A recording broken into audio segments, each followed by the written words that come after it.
દ્વારકાસ્ય પત્રસ્ય પુટેશયાના બાલમુકુંદં મનસા સ્મરામિ. કૃષ્ણ કનૈયા. આજનો આ કથાનો ચોથો દિવસ અને ગઈકાલે આપણે જોયું કે સત્ય, દયા, તપ અને શૌચ આ ચાર ચરણનું મહત્વ એ ચારેય યુગમાં કેટલું છે અને કલિયુગ આવતા ફક્ત એક જ ચરણ એ ધર્મનું રહી ગયું જે હતું સત્યનું. આટલી વસ્તુ થઈ. પરીક્ષિત મહારાજ એ આગળ પ્રશ્ન કરે છે કે પ્રભુ હવે મને આ સૃષ્ટિના ઉત્પત્તિ વિશેનું ક્રમ મને સમજાવવા આપો અને ભાગવતજીના જે લક્ષણો છે એ કેટલા લક્ષણોથી યુક્ત આ ભાગવતજી છે એ વિશે મને સમજાવો. એટલે સુખદેવજી મહારાજ કહે છે સાંભળો, આ ભાગવતજી 10 લક્ષણોથી યુક્ત છે. પુરાણમાં ભાગવતજી 10 લક્ષણોથી યુક્ત છે. એમાં ભાગવતજીનું પહેલું લક્ષણ છે સર્ગ.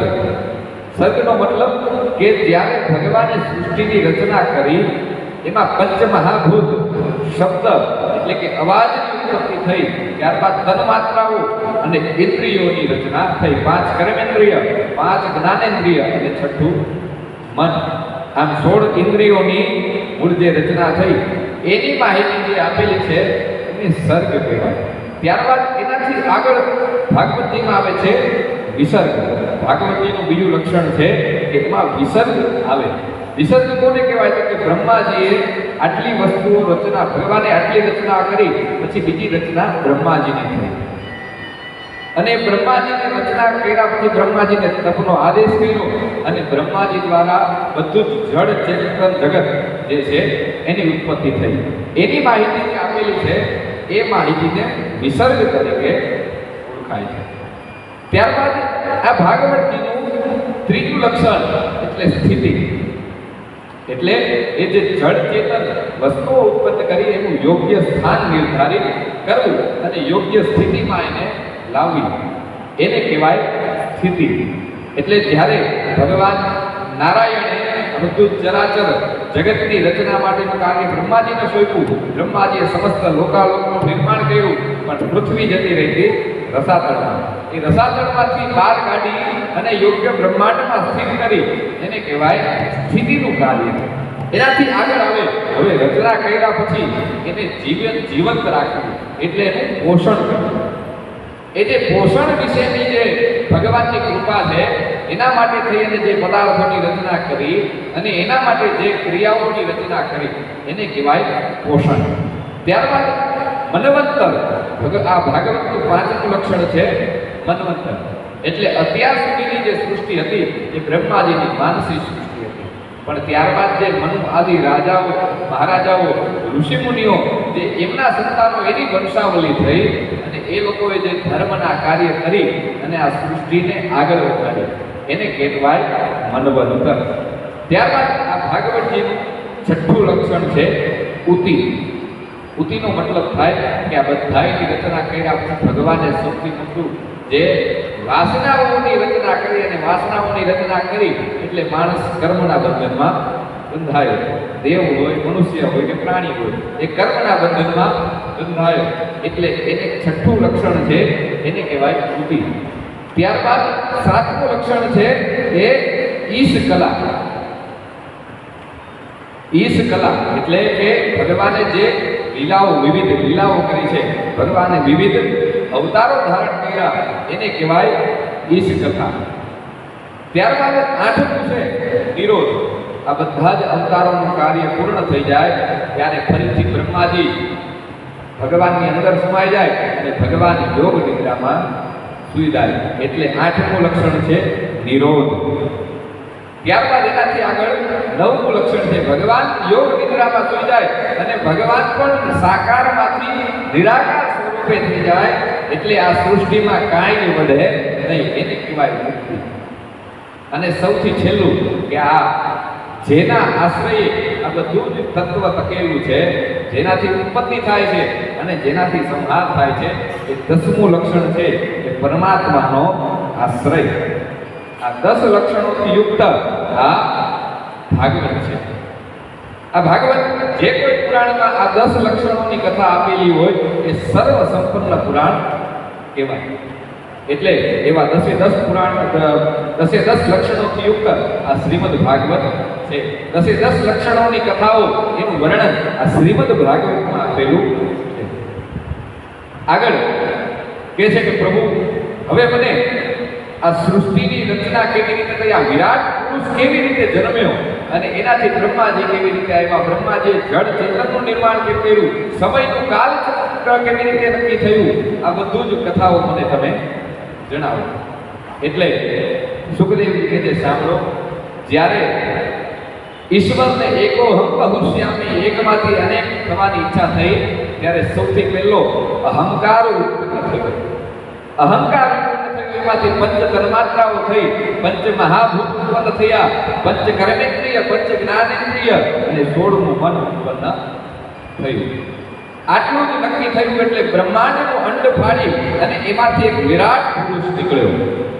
એ વિરાટ પુરુષ એ હવે પોતાનું રહેવા માટેનું સ્થળ શોધે છે. રહેવા માટેનું સ્થળ શોધ્યું એટલે એને નક્કી કર્યું કે અહીંયા બ્રહ્માંડમાં હું એક જલની સ્થાપના કરું. એટલે પોતાના અંશથી એણે ખૂબ જ મોટું જલનું સ્ત્રોત નક્કી કર્યું. પોતાનાથી જ એ જલ નક્કી થયું વિરાટ પુરુષમાંથી. એનું એટલે હતા નર સ્વરૂપ એટલે એને કહેવાયું નાર. અને એ જ નારના ભગવાને શેષશૈયા ઉપર શયન કર્યું એટલે એમનું નામ પડ્યું નારાયણ. બોલીએ નારાયણ ભગવાન. એટલે એ જલમાં શયન કરતા હોવાથી ભગવાનનું નામ પડ્યું છે નારાયણ. નારાયણ નામનો મહિમા આગળ આવશે. અજાબેલની કથા આવશે કે એના પુત્રનું નામ એ બ્રાહ્મણોએ નારાયણ રખાવ્યું. કે નામનો મહિમા શું છે. આમ ભગવાનનું નામ પડ્યું છે નારાયણ. 1000 દિવ્ય વર્ષો સુધી ભગવાને આ યોગ નિદ્રામાં શયન કર્યું. યોગ નિદ્રામાં શયન કર્યા પછી હવે ભગવાનને એમ થયું કે હવે આગળની સૃષ્ટિની રચના કરીએ.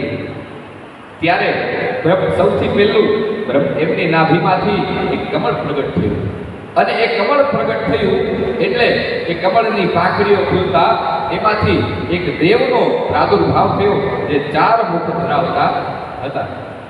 આ 4 મુખમાંથી એને જોયું કે આ કમળ જરૂર કમળના આધારે હું ટકેલું છું, તો આ કમળ પણ કોઈકના આધારે હશે. એટલે બ્રહ્માજી નક્કી કર્યું કે આ કમળની દાંડી ક્યાં જાય છે એ હું જોઈ.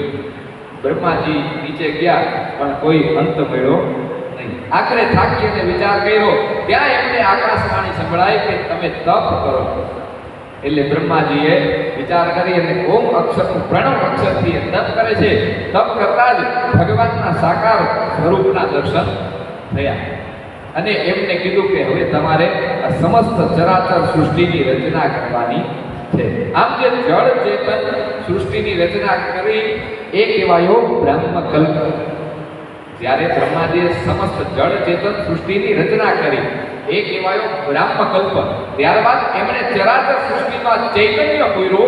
મન્વંતર આદિ સૃષ્ટિની રચના થઈ એટલે ત્યારથી બ્રહ્માજીનો બીજો કલ્પ કહેવાયો એ પાદ્મકલ્પ કહેવાયો.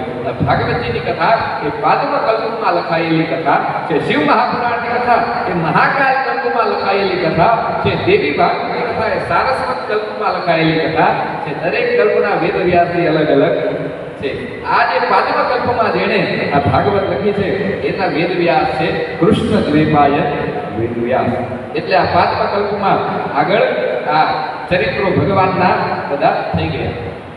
આગળ પરીક્ષિત મહારાજ કહે છે કે પ્રભુ હવે આગળ મને કાળચક્રની ગતિનું વર્ણન સમજાવો. સાથે આગળ તમે કીધું હતું કે વિદુરજી એ તીર્થ યાત્રાએ ગયા હતા અને એમને પણ આ આધ્યાત્મનું જ્ઞાન પ્રાપ્ત થયું હતું અને એમણે આ મૈત્રેય ઋષિની પાસેથી આ ઉત્તમ ભાગવત પ્રાપ્ત થયું હતું. તો આ વિદુરજી અને મૈત્રેયજીનો મિલાપ કેવી રીતે થયો એ મને બધી જ કથાઓ જણાવો. એટલે સુખદેવજીએ કીધું સાંભળો. વિદુરજી એ ધર્મનો અવતાર હતા અને ધર્મનો અવતાર હોવાથી ભગવાન કૃષ્ણએ નક્કી કર્યું હતું કે એને ભાગવતજી મળવું જોઈએ. મહાભારતથી એની વાર્તા ચાલુ થાય તો મહાભારતમાં જ્યારે પાંડવોનો અજ્ઞાતવાસ થયો, પાંડવોનો અજ્ઞાતવાસ પહેલા જ્યારે યુદ્ધ ક્રીડાનું આયોજન થયું, યુદ્ધ ક્રીડાના આયોજનમાં પાંડવો એ હારી ગયા એટલે દ્રૌપદીનું ચીરહરણ થયું. એમાં એનું રાજ્ય હારતા પાંડવોને 12 વર્ષનો વનવાસ અને 1 વર્ષનો અજ્ઞાતવાસ એમને પ્રાપ્ત થયો. આ પૂર્ણ થતા જ્યારે ફરીથી એમને રાજ્ય મેળવવા માટે થઈ એને વાત કરી તો દુર્યોધન એમને રાજ્ય આપવાની ના પાડે છે. એટલે કૃષ્ણ ભગવાન એ શાંતિ દૂત બની અને કહેવા માટે જાય છે કે હે પ્રભુ, કૃષ્ણ ભગવાન એ પોતે હસ્તિનાપુરમાં શાંતિ દૂત બનીને આવે છે અને કહે છે કે અમારા આ પાંચેય પાંડવો જે છે એમને તમે ઇન્દ્રપ્રસ્થનું રાજ્ય ના આપશો, હસ્તિનાપુર ના આપશો, પણ એમને 5 ગામ ફક્ત આપી દો. ત્યારે દુર્યોધન એવી વસ્તુ કહે છે કે નહીં, અમે 5 ગામ છું એને 100ના અણી જેટલી ભૂમિ પણ આપશું નહીં. આટલી વાત દુર્યોધન નકારે છે. ત્યારબાદ કૃષ્ણ ભગવાનને બંદી બનાવવાનો પ્રયત્ન કરે છે, પણ ભગવાનને બંદી બનાવી શકાતા નથી. વિરાટ સ્વરૂપ ભગવાન એ હસ્તિનાપુરની સભામાં ધારણ કરે છે. આટલું કર્યા પછી હજી વિદુરજી પણ ધૃતરાષ્ટ્રને સમજાવવા માટે જાય છે. વિદુરજી સમજાવવા માટે ગયા અને ધૃતરાષ્ટ્રને કીધું કે ભાઈ, આંખ થોડી ખોલો, તમે જરા વિચારો. આ દુર્યોધન એ તો દુર્બુદ્ધિ છે, પણ તમે તો આ અહીંના રાજા છો. તમે વિચાર કરો કે આ રાજ્ય પાંડુ રાજા આપણા ભાઈનું છે અને એમણે તમને સાચવવા માટે થઈને આપ્યું હતું. હવે આ રાજ્ય એને પાછું આપી દેવું જોઈએ. એમના સંતાનો આજે માગી રહ્યા છે તો આ રાજ્ય એને આપી દેવું જોઈએ. તમને પણ ખબર છે કે આ કપટ દ્વારા શકુની, દુશાસન આદિ બધાએ એ યુદ્ધ ક્રીડામાં જીતી લીધું હતું. તો આ રાજ્ય એમને પાછું આપી દેવું જોઈએ. ત્યારે દુર્યોધન એ વિદુરજીનું અપમાન કરે છે કે કાકા, તમારે પણ જો પાંડવોની બાજુ રહેવું હોય તો તમે પણ આ નગર છોડીને જઈ શકો છો. એટલે વિદુરજીએ બે હાથ જોડીને કહી દીધું, કાંઈ વાંધો નહીં, હું પણ આ નગર છોડીને જતો રહીશ. મને એવા રાજ્યમાં રહેવાનો શોખ નથી જ્યાં એક મારી કુલવધુનું અપમાન થતું હોય, જ્યાં ધર્મ રહ્યો જ નથી, એવા રાજ્યમાં મને રહેવાનો શોખ નથી. કૃષ્ણ ભગવાન હજી અહીંયા જ હતા ત્યારે વિદુરજીને એમ થયું કે અરે આ ભગવાનના દર્શનથી હજી મને શાંતિ થતી નથી. વિદુરજી ગંગા કિનારે ઝૂંપડી બાંધી અને રહેવા લાગ્યા. આ ગંગા કિનારે ઝૂંપડી બાંધીને રહે છે અને જોયું કે કૃષ્ણ ભગવાન દ્વારકા જવા માટે પ્રસ્થાન કરે છે. લાય એના છેલ્લી વાર દર્શન કરી લો, હવે ક્યારે એના દર્શન થશે. એટલે બધી હસ્તિનાપુરની જે પ્રજા હતી એ 12 માર્ગ પર ઉભી હતી કૃષ્ણના દર્શન કરવા. વિદુરજી પણ પાછળ ઉભા દર્શન કરતા હતા. ત્યારે કેટલા સુંદર કૃષ્ણ, કાશ મારા ઘરે એ આવે. આ બાજુ કૃષ્ણ ભગવાનને જમવા માટે થઈ દુર્યોધનને બધા આમંત્રણ આપે છે, પણ ભગવાન કોઈના ઘરે જમતા નથી. 3 દિવસનું રોકાણ, પણ 3 દિવસ સુધી ભગવાને કોઈના ઘરે અન્ન લીધું નહીં. છેલ્લે એમણે જોયું કે વિદુરજી ક્યાંય દેખાતા નથી. પછી એમને ખબર પડી કે વિદુરજી બહાર ગંગાના કાંઠે ઝૂંપડી બાંધીને રહે છે. ત્યારે એણે વિચાર કર્યો કે હવે હું વિદુરજીને મળ્યા વગર જઈશ નહીં. આ બાજુ વિદુરજીએ જોયું કે ભગવાન જવા લાગ્યા છે, પોતે એમની પત્ની પાસે ઝૂંપડીમાં આવી ગયા. ત્યાં જ પોતે ઝૂંપડીનો દરવાજો ખખડાવ્યો. એ ઝૂંપડીનું દ્વાર ખખડાવ્યું અને બહાર દરવાજો ખોલીને જોયું તો ભગવાન એ સામે ઉભા હતા.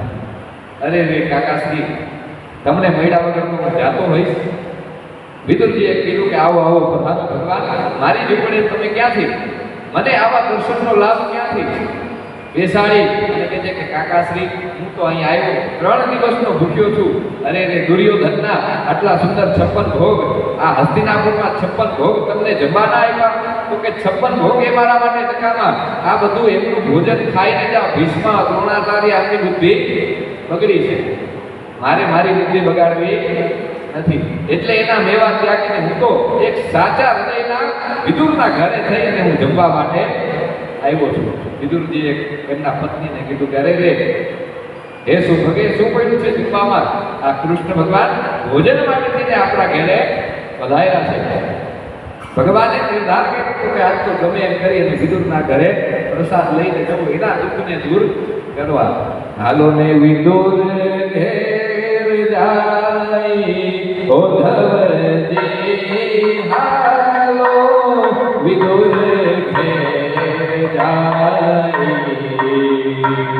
બંટીનો રોટલો ને તાંદળિયાને ભાજી રે રુચિ રોચી ભોગ લગાઈ. હાલો ને વિદુર ઘેર જાય ઉદ્ધવજી, હાલો વિદુર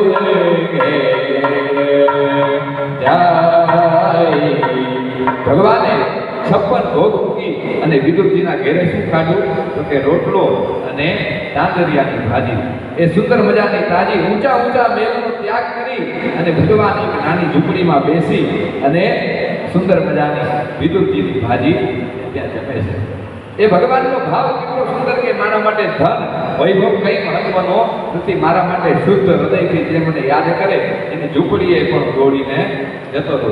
એ સબરી એને યાદ કરે એટલે રામજી દોડતા દોડતા એની ઝૂંપડીએ આવે ને આવે. વિદુરજીનો સાચો ભાવ હતો કે આ કૃષ્ણ મારા ઘરે આવી અને ભોજન લે, મને મહેમાન ગતિ આપે તો કેટલું સારું, એટલું વિચારતા હતા. ભગવાને એની વાત સાંભળી લીધેલી અને ભગવાન એના ઘરે મહેમાન ગતિ કરવા આવ્યા. આટલું વિચારી વિદુરજીને એમ થયું કે હવે તો મહાભારતનું યુદ્ધ નિશ્ચિત થઈ ગયું. કૃષ્ણએ સમાચાર આપ્યા કે હવે આ દુર્યોધન માને એમ છે, આ મહાભારતનું યુદ્ધ એ નિશ્ચિત થઈ ગયું છે. આ પાંડવ કૌરવોનું યુદ્ધ થાય એમાં અનેક પ્રકારની મારકાટ થશે. એટલે વિદુરજીએ નક્કી કર્યું કે આપણે આ હિંસાનું દ્રશ્ય જોવું નથી, આપણે તીર્થયાત્રાએ નીકળી જઈએ. વિદુરજી બધી જ તીર્થયાત્રાએ નીકળે છે. રામેશ્વરમથી લઈ બદ્રીનાથ, કેદારનાથ બધી જ તીર્થયાત્રાએ નીકળ્યા. છેલ્લે સૌરાષ્ટ્રમાં આવી અને આ બાજુ યમુનાજીના તટે વૃંદાવનમાં આવે છે. ત્યાં ઉદ્ધવજીને એમની સાથે મેળાપ થયો. ઘણા સમય પછી એમનો ઉદ્ધવજીની સાથે મેળાપ થયો. ઉદ્ધવજીને કીધું કે ઉદ્ધવજી, ઘણો સમયથી આ તીર્થયાત્રાએ નીકળ્યો હતો અને મને ખબર હતી કે હું જ્યારે નીકળ્યો ત્યારે મહાભારતનું યુદ્ધ થવાનું હતું. હવે શું સમાચાર છે? કૃષ્ણના શું સમાચાર છે? દ્વારકામાં બધા કુશળ તો છે ને, અને એ દ્વારકાધીશ અહીંયા હસ્તિનાપુરમાં હતા, યુદ્ધ થવાનું હતું, તો હવે યુદ્ધ કદાચ પતી ગયું હશે અને એ પાંડવો તો કુશળ છે ને, એટલે મને આખા દ્વારકાધીશથી લઈ પાંડવોના બધાના મને સમાચાર આપો. અને તમે કેવાય વૃંદાવન છો, તમારે તો દ્વારકાધીશની સાથે રહેવાનું હોય, તમે અહીંયા શું કરી રહ્યા છો? આવા સમાચાર ઉદ્ધવજીને પૂછે છે કે ઉદ્ધવજીની આંખોમાંથી આંસુ નીકળી ગયા. ત્યારે વિદુરજી, તમારો કેટલો સુંદર પ્રશ્ન, તમે કૃષ્ણ વિશે મને પૂછ્યું અને આજે એ કૃષ્ણ એ સ્વધામ પધારી ગયા છે. એમણે એની લીલા સંકેલી લીધી છે. એ કૃષ્ણની મને લીલાઓ યાદ આવે કે એનો જન્મ મથુરાની જેલમાં થયો, ત્યારબાદ એને વસુદેવજી ગોકુળમાં લાવ્યા. અરે આવતા વેળે એની માસીનો વધ કર્યો અને એને દેખાડી દીધું કે એનું ઐશ્વર્ય કેવું છે. નાનપણમાં જ એને એની માસીને મારી અને એને મુક્તિ આપી દીધી. એટલો સુંદર એની બાળ લીલા. અરે નાનપણમાં ગોપીઓની સાથે એ માખણ ચોરતો, ગોપીઓને હેરાન કરતો, મટકી ફોડતો, વાંસળી વગાડતો, એને રાસલીલામાં એની સાથે મદદ કરતો. આવી અનેક પ્રકારની લીલાઓ એને નાનપણમાં કરી. મોટો થઈ એના પિતાશ્રી, એની માતાશ્રીને પણ આ લીલાના ભાગ બનાવ્યા. એની માતાને મુખમાં બ્રહ્માંડ દેખાડ્યું. પિતાશ્રીને પણ એકાદશીનું વ્રત કરતા વરુણ કુંભમાં એનું હરણ થઈ ગયું હતું અને એમાંથી ભગવાન એને જીતીને લાવ્યા હતા. માતા પિતાને વૈભવ દેખાડ્યો. ત્યારબાદ મામા કંસનો એને વધ કર્યો. કેટલાય રાજાઓને જીત્યા, જરાસંઘને એને બનાવ્યો. અને આ પ્રકારે છેલ્લે મહાભારતના યુદ્ધમાં પાંડવોને મદદ કરી. ભીષ્મને એમના અંદર સમાવ્યા અને પોતે છેલ્લે દ્વારકા આવી અને નક્કી કર્યું કે હવે મારો જવાનો સમય થઈ ગયો છે, એટલે પોતાના વંશને પહેલા એના ધામમાં પહોંચાડ્યો. એના વંશને શ્રાપ અપાયો અને પછી પ્રભાસ પાટણમાં એ સરસ્વતી પૂર્વ વાહિની ત્યાં છે, એ સરસ્વતી નદીના કિનારે એક પીપળાનું ઝાડ હતું, એની નીચે આવી અને ભગવાન બેસી ગયા છે. ભગવાને વિચાર કર્યો કે બહુ જ મેં લીલા કરી લીધી, બહુ કાર્ય કરી લીધું, હવે હું થાકી ગયો છું આ જગતથી, હવે મારે કોઈ કાર્ય કરવાનું વધ્યું નથી. એટલે મને કીધું કે હવે ઉદ્ધવ, હવે મેં મારા વંશને સંકેલી લીધો છે. આજથી થોડા દિવસ પછી એ આ યાદવો પોતાની અંદર લડી અને મૃત્યુ પામશે. તમારે અહીંયા હવે રહેવું જોઈએ નહીં. તમે અહીંથી બદ્રિકાશ્રમ જતા રહ્યો. એવામાં ત્યાં મૈત્રેય ઋષિ એ યાત્રા કરતા કરતા આવી પહોંચ્યા. મૈત્રેય ઋષિ આવી અને ત્યારે ભગવાને કીધું કે અહો, આજે તો બે પરમહંસ વ્યક્તિ અહીં પધાર્યા છે. હું તમને આજે એક સુંદર મજાનું જ્ઞાન તમને આપવા માંગુ છું. એ ભાગવત રૂપી જ્ઞાન મને અને મૈત્રેય ઋષિને સ્વયં કૃષ્ણ ભગવાને અમને એમના સ્વમુખેથી આપ્યું. ભગવાને એ પ્રાચીના પીપળા નીચે આ ભાગવતનું જ્ઞાન મને અને મૈત્રેય ઋષિને બેયને આપ્યું. અને પછી કીધું કે હવે તમે અહીંથી નીકળી જાઓ. 3 દિવસમાં અહીંયા મહાયુદ્ધ થશે અને યાદવો અંદર લડીને મરશે. ત્યારે હું પણ મારો દેહનો ત્યાગ અહીંયા કરી દઈશ.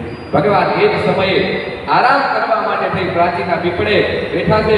ડાબા પગની જાંઘને ઊંચી કરી છે અને જમણા પગનો ટેકો એમણે લીધો છે. એવામાં જરા નામનો કારધી આવે છે.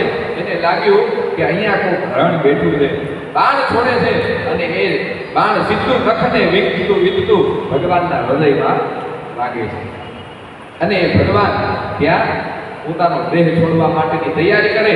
એવામાં જરા નામનો પાદરીએ નજીક આવીને જોયું કે અરે રે, આ તો દ્વારકાધીશ અહીં બેઠો છે. એ ભગવાનને પગે પડી ગયો કે પ્રભુ મને માફ કરજો, મેં દૂરથી જોયું નહીં કે અહીંયા તમે સુતા છો. મને હરણનો ભાવ થયો એટલે મેં આ તીર છોડ્યું હતું. મારો કોઈ આ બાણ ચલાવવાનો હેતુ હતો નહીં.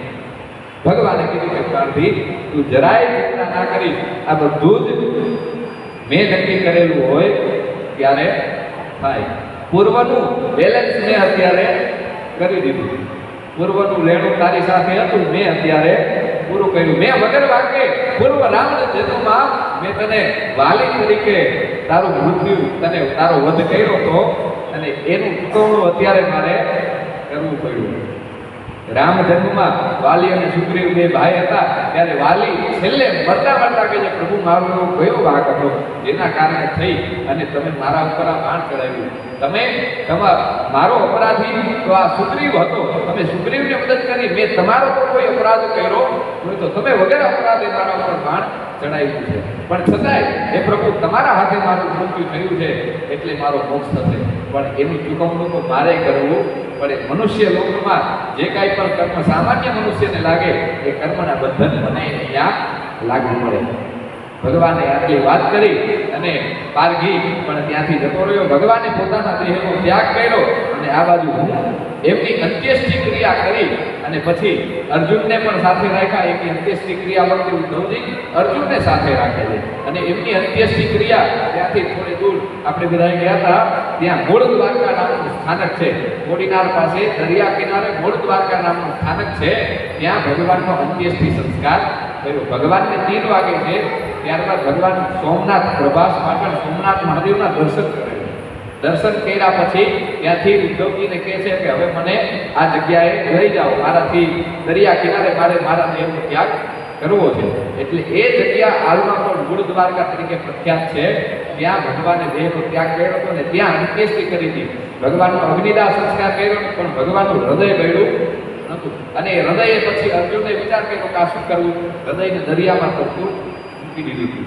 અને એનાથી આગળની કથા એવી આવે કે હૃદય કરતું જગન્નાથપુરીના દરિયા કિનારે આવ્યું અને ત્યાંના રાજાને મળ્યું. અનેક હજાર વર્ષ પછી એ હૃદય એ રાજાને મળ્યું અને એ રાજાને સ્વપ્નમાં આવીને કીધું કે આ ભગવાન કૃષ્ણનું હૃદય છે, આને સંભાળીને રાખે.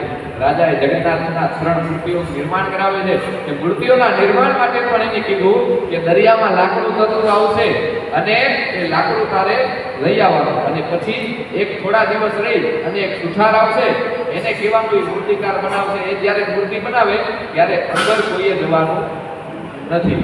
એ મૂર્તિઓનું નિર્માણ કરવા માટે સુથાર આવે છે. પણ ભગવાન પોતે જ મૂર્તિનું નિર્માણ કરવા માટે થઈ એ સુથારનું રૂપ લઈને આવ્યા હતા. રાજાને કીધું કે રાજા, જ્યાં સુધી આ મૂર્તિ નિર્માણ ન થઈ જાય ત્યાં સુધી હું બહાર ના આવું ત્યાં સુધી આ દરવાજા કોઈ ખોલવાના નથી. રાજાને એમ થયું મહિનો થયો હજી સુધી આ મૂર્તિકાર બહાર આવ્યો નથી, અંદર મૃત્યુ ન પામ્યો હોય, દરવાજા ખોલે છે તો ભગવાનના અંગો અધૂરા રહી ગયા હતા. એટલે આ જ પ્રકારની મૂર્તિઓ ત્યાં બની ગઈ. નહીંતર આખી મૂર્તિ બનવાની હતી પણ આ રીતની મૂર્તિઓ રહી ગઈ. પગ રહી ગયા હતા, હાથ બનાવવાના રહી ગયા હતા, બધું રહી ગયું હતું.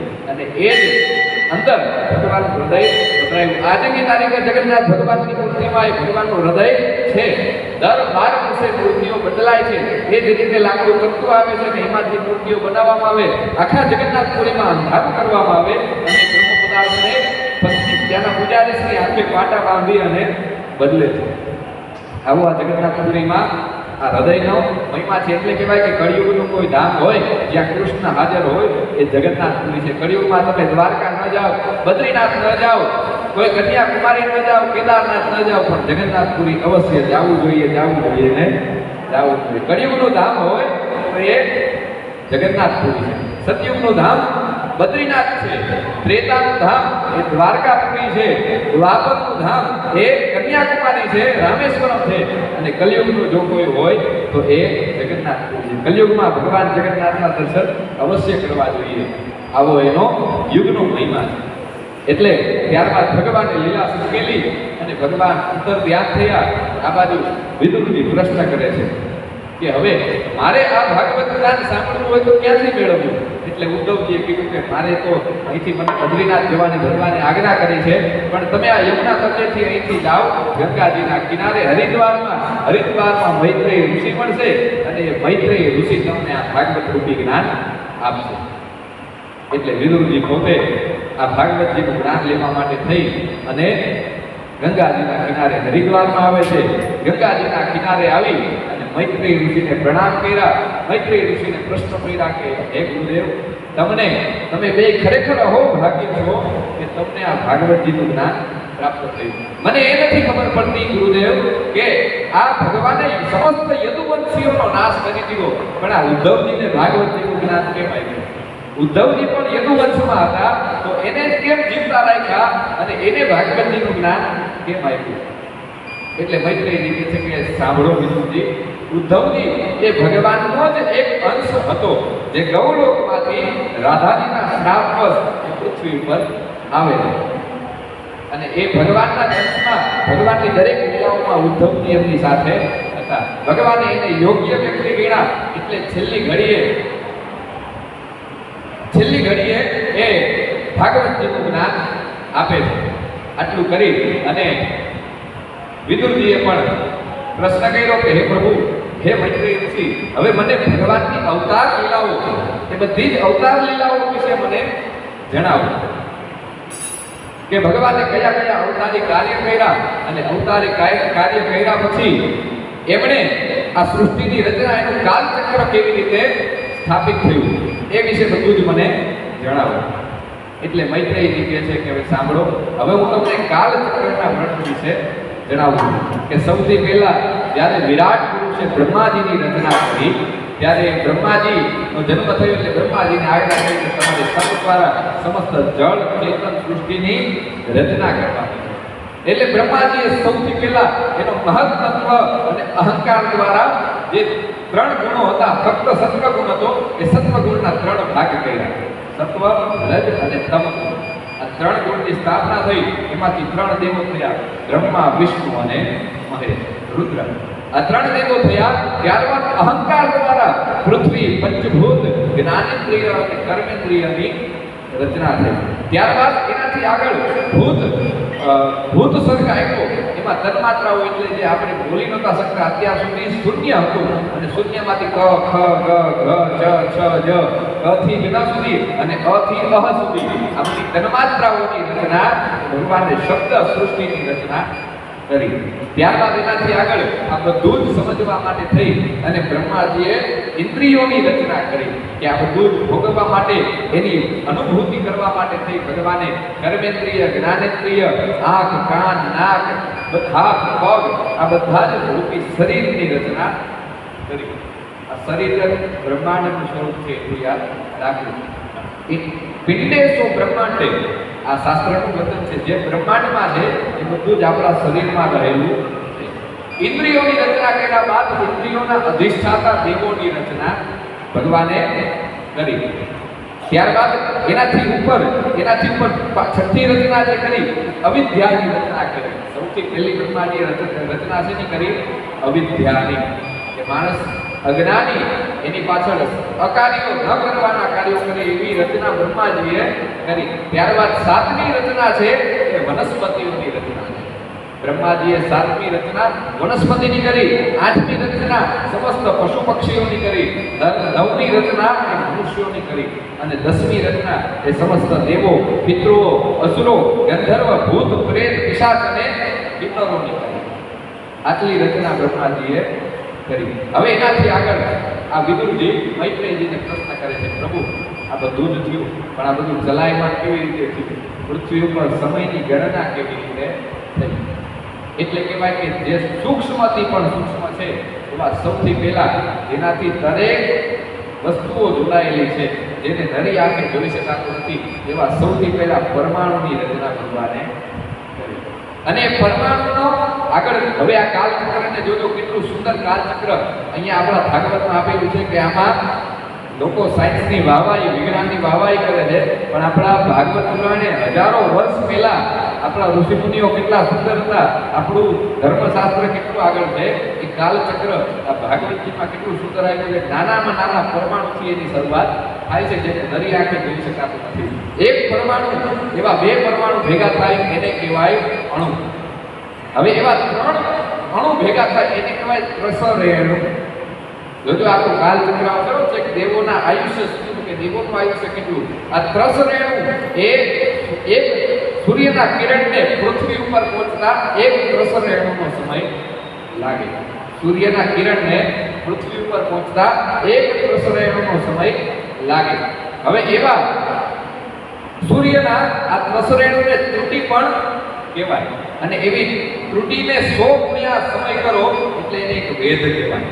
હવે એવા ત્રણ વેદ બરાબર એક લવ થાય, ત્રણ લવ બરાબર એક નિમેષ થાય, જેને આંખનો પલકારો કહીએ ને એને ત્રણ લવ બરાબર એક નિમેષ થાય. ત્રણ નિમેષ, ત્રણ પલકારા બરાબર એક ક્ષણ, એક સેકન્ડ કહેવાય. ત્યારબાદ એક ક્ષણ બરાબર એક 5 ક્ષણ બરાબર એક કાષ્ઠા કહેવાય. 5 કાષ્ઠા 15 કાષ્ઠા બરાબર એક લઘુ સમય કહેવાય. 15 લઘુ સમય બરાબર એક નાડિકા કહેવાય. 2 નાડિકાનું એક મુહૂર્ત હોય એટલે એક ચોકડિયું હોય.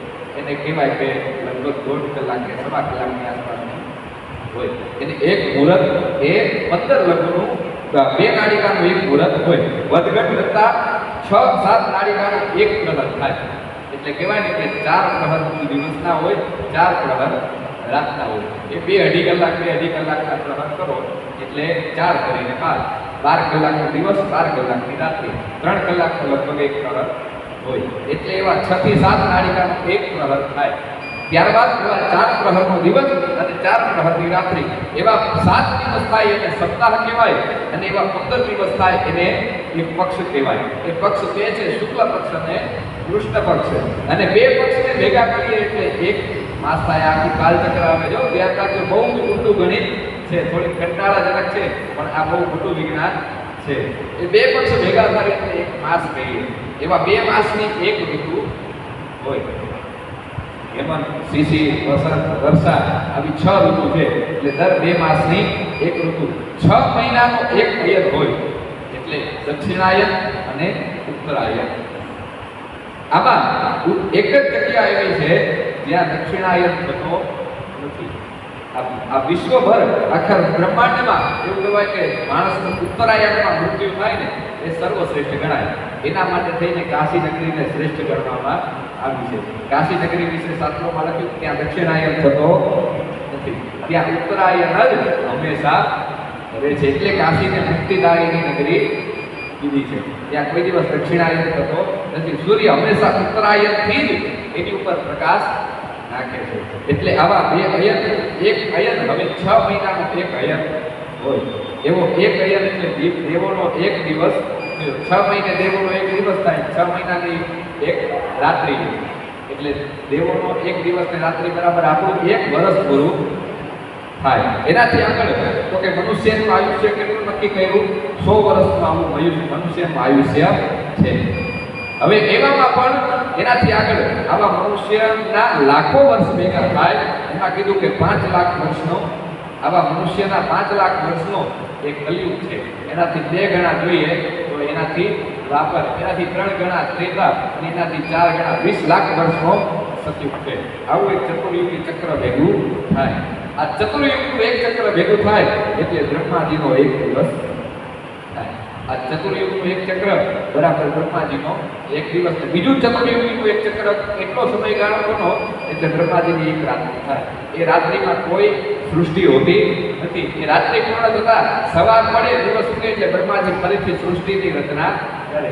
દરરોજે બ્રહ્માજી વિચાર કરો, દરરોજે નવી સૃષ્ટિની રચના કરે. દરેક યુગમાં રામ કૃષ્ણ બધાય આવે. બ્રહ્માજીના એક દિવસમાં રામની અવતાર થઈ જાય, કૃષ્ણ અવતારે થઈ જાય, વારા થઈ જાય, નરસિંહ થઈ જાય, વામન થઈ જાય, આટલા અવતારો થઈ જાય. આવો એનો નિયમ છે. રાત્રિનો અંત થાય એટલે બ્રહ્માજી નવો કલ્પ લાવે. હવે બ્રહ્માજીનું આયુષ્ય કેટલું? એટલે 100 વર્ષનું આયુષ્ય. એમાં 100 વર્ષના બ્રહ્માજીના જે દિવસ છે એમાં બ્રહ્માજીના દિવસમાં 14 મનમો બદલાઈ જાય. 14 ગુણ્યા 71 એટલે આટલું બ્રહ્માજીનું 100 વર્ષનું કુલ આયુષ્ય થાય. બ્રહ્માજીના 50 વર્ષ થાય એટલે એક કલ્પ પૂર્ણ થાય. એને કહેવાય બ્રહ્મ કલ્પ. બ્રહ્માજીનો બીજો કલ્પ, બીજો પ્રાર્થ થાય એટલે બીજો કલ્પ ચાલુ થાય, એને કહેવાય પાત્મ કલ્પ. અત્યારે સંકલ્પ જો કોઈએ ધ્યાનથી સાંભળ્યો હોય, આપણા ઘરે બ્રાહ્મણ પૂજા કરાવવા આવે ને તો એ સંકલ્પમાં આ બધું જ બોલે છે. તમારા ઘરે બ્રાહ્મણ પૂજા કરાવવા આવે એટલે ચાલુ થાય વિષ્ણુ અધ્ય શ્રી બ્રહ્મણો દ્વિતીય પરાર્ધે. એટલે બ્રહ્માજીનો અત્યારે બીજો પરાર્ધ ચાલે છે. પછી એમાં બોલે કે કયો મન્વંતર ચાલે છે અત્યારે? સપ્તમે વૈવસ્વત મન્વંતરે. વૈવસ્વત રાજાનો 7મો મન્વંતર ચાલે છે. બ્રહ્માજીના પહેલા બ્રહ્માજીનું 51 વર્ષ અત્યારે ચાલે છે. હાલમાં જે બ્રહ્મા છે એનું 51 વર્ષ ચાલે છે. એમાં પણ કલ્પ ચાલે છે પાદ્મકલ્પ. પાદ્મકલ્પમાં પણ શ્વેત વારાહ ચાલે છે અને એમાં પણ અત્યારે વૈવસ્વત નામનો મન્વંતર ચાલે છે. આવું સમય ગણનાનું વર્ણન એમાં આવે છે. આટલી વસ્તુ કીધું કે આવી રીતે કાલચક્રનું નિર્માણ થયું અને ત્યારબાદ કાલચક્રનું નિર્માણ થયું એટલે બ્રહ્માજીને આગળ કીધું કે તમે હવે સૃષ્ટિની રચના કરો, ઋષિમુનિઓને તમે હવે જન્મ આપો. એટલે બ્રહ્માજીએ સૌથી પહેલા તો 10 માનસ પુત્રોને જન્મ દીધો. એ 10 માનસ પુત્રો કોણ હતા? તો કે મરીચી, અત્રિ, અંગીરા, પુલહ, પુલત્સ્ય, ક્રતુ, ભૃગુ, વશિષ્ઠ, દક્ષ અને અગસ્ત્ય, નારદ. આ 10 એમના માનસી પુત્રો હતા. એનાથી આગળ એક કન્યા પણ ઉત્પન્ન થઈ જે સરસ્વતી તરીકે ઓળખાયા. હવે બ્રહ્માજી આ સરસ્વતી એમનાથી ઉત્પન્ન થયા એટલે એમની દીકરી કહેવાય, પણ એમના રૂપ જોઈ અને મોહિત થઈ ગયા. એટલે એમના જે બીજા 10 દીકરાઓ હતા એમને કીધું કે પિતાશ્રી, આ તો તમારી દીકરી છે, એની ઉપર તમે આવી રીતે મોહિત થાવ એ યોગ્ય ન કહેવાય. અને બ્રહ્માજીને પણ દુઃખ થયું કે અરે રે, મારી અંદર આ કામ ઉત્પન્ન થયું. એ જ સમયે બ્રહ્માજીથી કામદેવની ઉત્પત્તિ થઈ. બ્રહ્માજીથી કામ ઉત્પન્ન થયો એટલે બ્રહ્માજીએ તરત પોતાના એ દેહનો ત્યાગ કરી દીધો અને એ દેહ ધુમાડામાં ફેંકાઈ ગયું અને ધુમ્મસની ઉત્પત્તિ થઈ. અત્યારે જે ધુમ્મસ જોઈએ છીએ તો પહેલા બ્રહ્માજી જે હતા એ બ્રહ્માજીનું ધુમાડામય શરીર છે. જ્યારે આવી જાય ને એને ધુમ્મસ એટલે બ્રહ્માજીનું આ ધુમાડામય શરીર છે. એટલે આ ધુમ્મસમય શરીરની બ્રહ્માજી દ્વારા રચના થઈ. આ બાજુ એનાથી આગળ નવા બ્રહ્મા દ્વારા 4 વેદોની રચના થઈ અને પંચમ વેદ એટલે આયુર્વેદ, ધનુર્વેદ, ઉપવેદ આવા અનેક વેદોની રચના થઈ. ઇતિહાસ, પુરાણ, ત્યારબાદ આ બધું જ એમના આ શિષ્યોને એમણે આપ્યું. અને આટલું કર્યા પછી મન દ્વારા, કામ દ્વારા ફરીથી એક જોડાની ઉત્પન્ન થઈ. એક પુરુષ અને સ્ત્રી, આ બંનેનું જોડું ઉત્પન્ન થયું. એ પુરુષનું નામ બ્રહ્માજી આપ્યું મનુ અને સ્ત્રીનું નામ આપ્યું શતરૂપા. આ મનુનું નામ સ્વયંભૂ મનુ હતું અને એની પત્નીનું નામ શતરૂપા હતું. બ્રહ્માજીએ એમને આજ્ઞા કરી કે તમારે બંને મૈથુની સૃષ્ટિનું નિર્માણ તમારે કરવાનું છે. એટલે આ મનુ અને શતરૂપા મૈથુની સૃષ્ટિ માટેની તૈયારી કરતા હતા, પણ એમને કીધું કે પ્રભુ અમને રહેવા માટે થઈ અને સ્થાન આપો. એટલે રહેવા માટે સ્થાન માંગ્યું અને બ્રહ્માજીએ કીધું કે હું તમને રહેવા માટે સ્થાન પૃથ્વી ઉપર આપવાનો હતો, પણ પૃથ્વી તો અત્યારે રસાતળમાં પડેલી છે.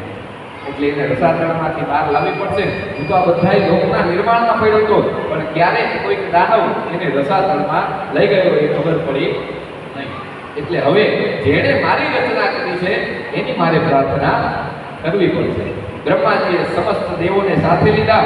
દેવોને સાથે લઈ અને ભગવાન શ્રી હરિનું નામ સ્મરણ કરવા લાગ્યા. શ્રીમન નારાયણ નારાયણ હરિ હરે, શ્રીમન નારાયણ નારાયણ હરે હરે, શ્રીમન નારાયણ નારાયણ હરે હરે, શ્રીમન નારાયણ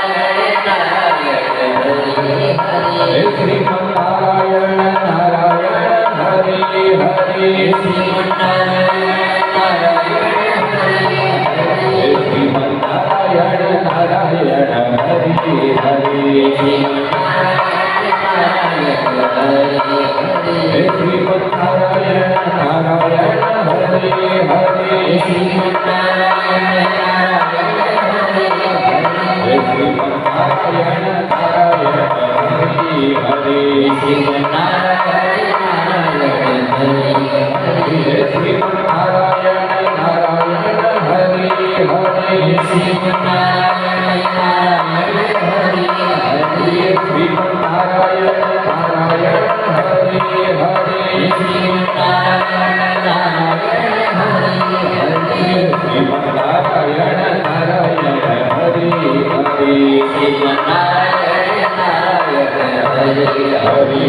શ્રીમન નારાયણ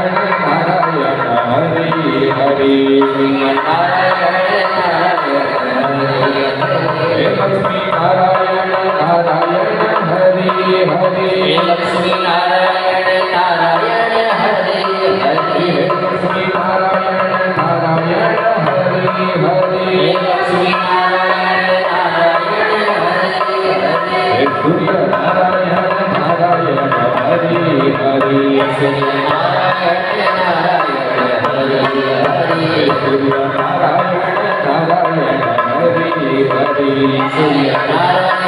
નારાયણ હરે હરે, લક્ષ્મી નારાયણ નારાયણ હરે હરે, લક્ષ્મી નારાયણ નારાયણ હરે હરે, શ્રીમન નારાયણ નારાયણ હરે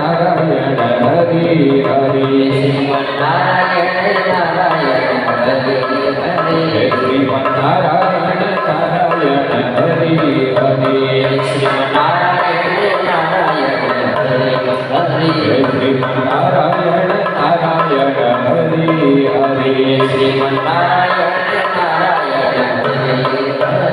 બ્રહ્માજીએ આ રીતે ચિંતા કરતા ભગવાનનું નામ સ્મરણ કર્યું.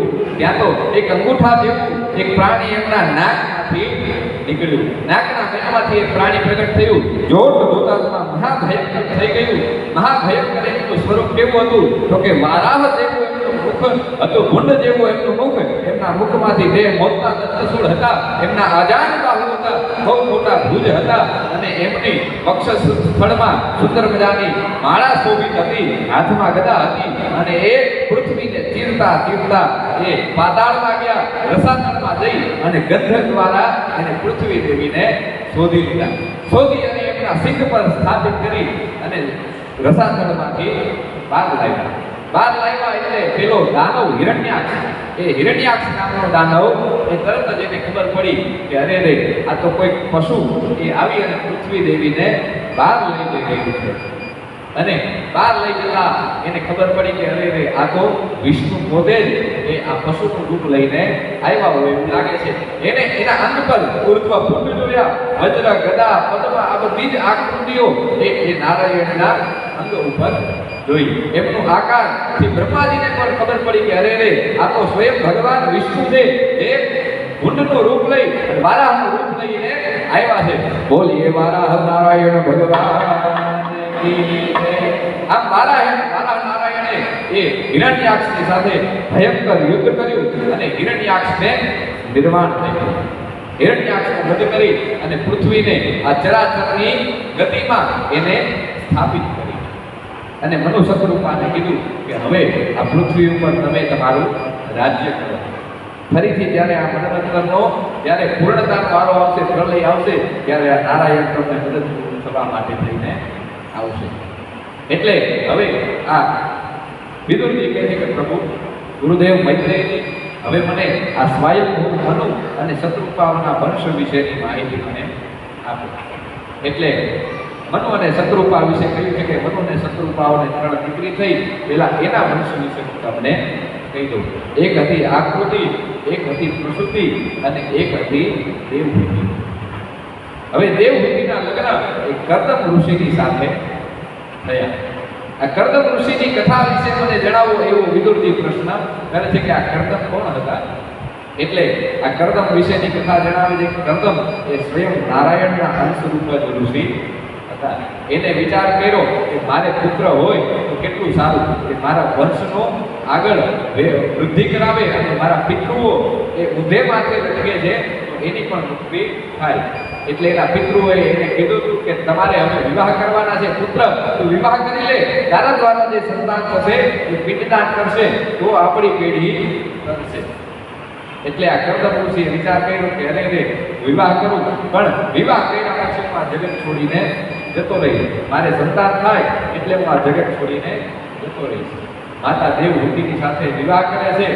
ત્યારબાદ દેવહૂતિની સાથે વિવાહ કર્યા પછી એમને 7 દીકરીઓ થાય છે. અને 7 દીકરીઓ થયા પછી હવે કીધું કે હવે સંતાન કરવું નથી.